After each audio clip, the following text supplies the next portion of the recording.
Hello friends, आप सभी का हमारे YouTube channel Energy Career Institute में स्वागत है। आशा करता हूं कि आप सभी स्वस्थ होंगे, मस्त होंगे। आज मैं इस वीडियो लेक्चर में आपको क्लास 9th और क्लास 11th और भी हायर एजुकेशन से रिलेटेड जो गति का समीकरण होता है, गति के जो 3 समीकरण होते हैं, जो क्रमशः v = u + at, s = ut + ½ at square, v² = u² + 2as, इनका मैं ग्राफीय विधि से निगमन कराऊंगा। सबसे पहले मैं गति के प्रथम समीकरण का जो है निगमन कराऊंगा। गति का प्रथम समीकरण क्या होता है? v = u + at। तो आइए हम इसका निगमन करते हैं। इस समीकरण को प्रूफ करने के लिए हमें इस ग्राफ की जरूरत पड़ेगी, इस फिगर की जरूरत पड़ेगी। तो इस फिगर में आप ध्यान से देखेंगे, हम मान लेते हैं कि कोई भी ऑब्जेक्ट है जिसका प्रारंभिक वेग u है और अंतिम वेग v है।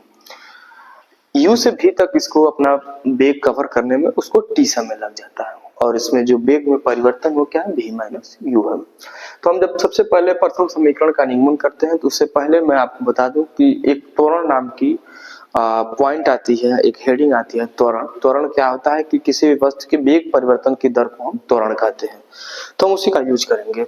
सबसे पहले आप जानेंगे कि त्वरण a बराबर क्या होता है? वेग में परिवर्तन। वेग में परिवर्तन,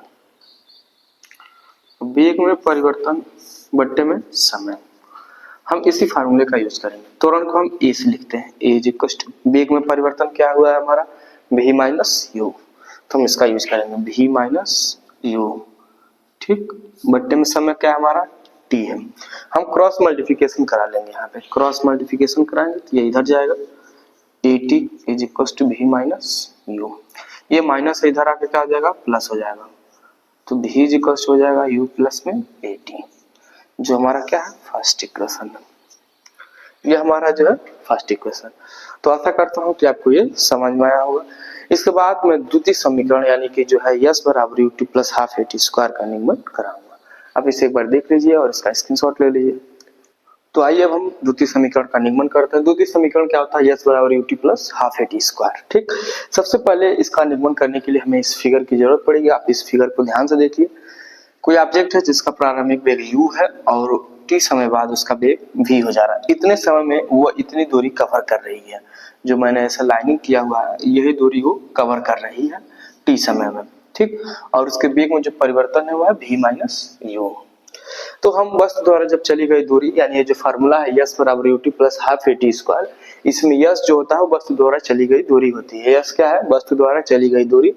u प्रारंभिक वेग है, t समय है, और a क्या है? त्वरण है, ठीक। तो जब हम वस्तु द्वारा चली गई दूरी अर्थात s का फार्मूला अगर लिखना चाहें तो s का फार्मूला हम क्या लिखेंगे, या s को किस तरह से हम लिख सकते हैं? देखिए ध्यान दीजिए, s यानी वस्तु द्वारा चली गई दूरी हम पूरा लिखेंगे ऐसे कि वस्तु द्वारा चली गई दूरी। वस्तु द्वारा चली गई दूरी यस आखिर है क्या?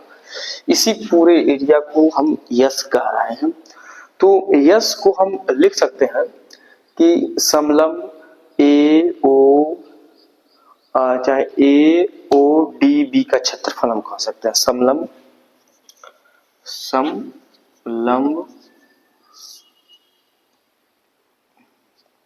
AODB का क्षेत्रफल हम कह सकते हैं।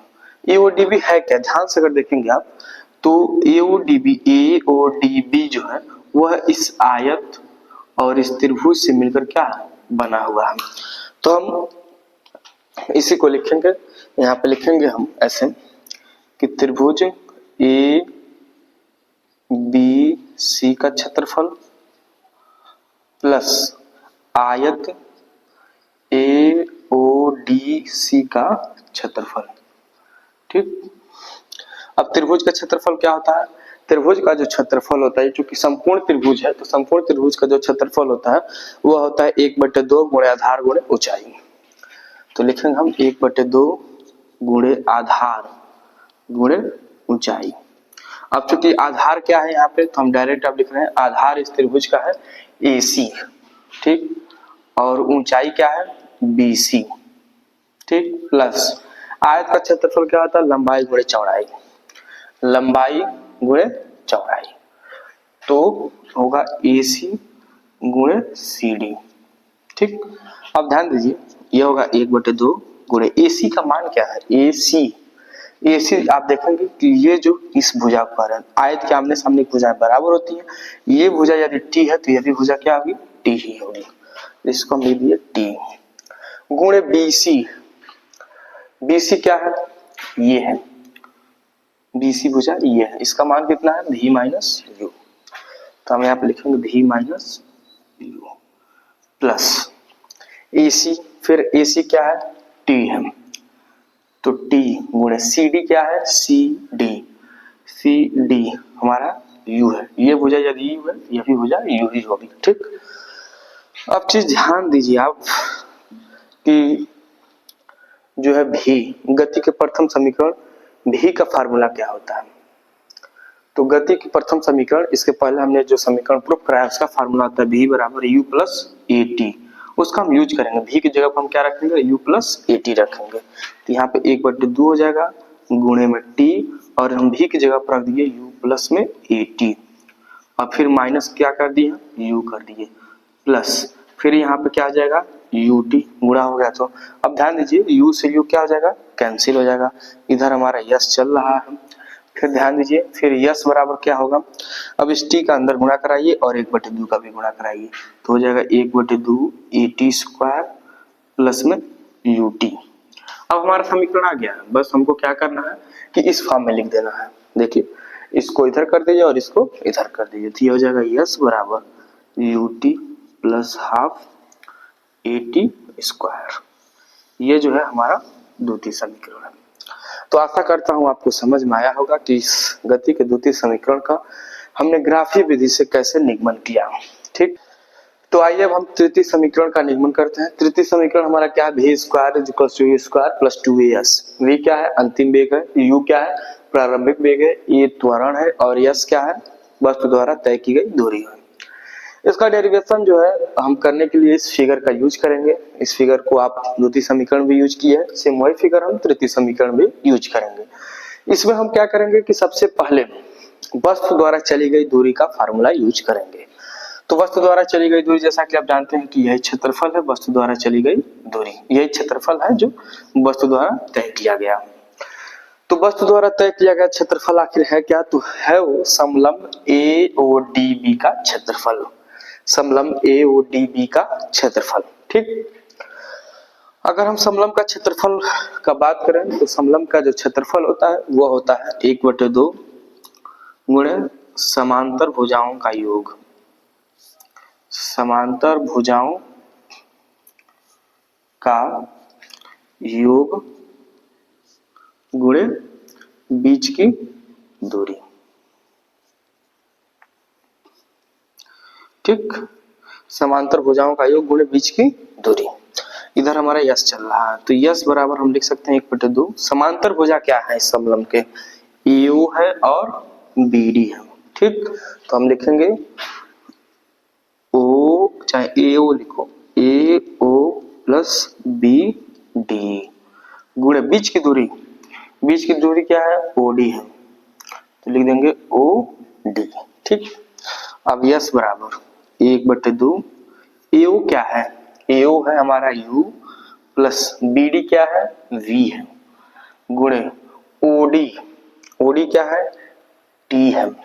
ठीक, अब ध्यान दीजिए यहाँ पे हम क्या करेंगे, यस बराबर 1/2 गुणे U प्लस V को हम लिख दे रहे हैं V प्लस U, कोई प्रॉब्लम, नो प्रॉब्लम, गुणे अब T को ध्यान दीजिए, T की जगह पर हम क्या लिख सकते हैं, देखिए जो गति का प्रथम समीकरण हमने प्रूफ किया तो उसमें हमने एक फार्मूला यूज किया A is equal to V minus U बट्टे में T, इसी का हमने यूज किया। यदि हम T का फार्मूला यहाँ से निकाला तो हो जाएगा क्या V माइनस U बट्टे में A, ये होगा कि नहीं होगा, बिल्कुल होगा। तो हम यहाँ पे T की जगह पर क्या रखेंगे V माइनस U बट्टे में A, तो यहाँ पे हम लिखेंगे V माइनस U और बट्टे में A।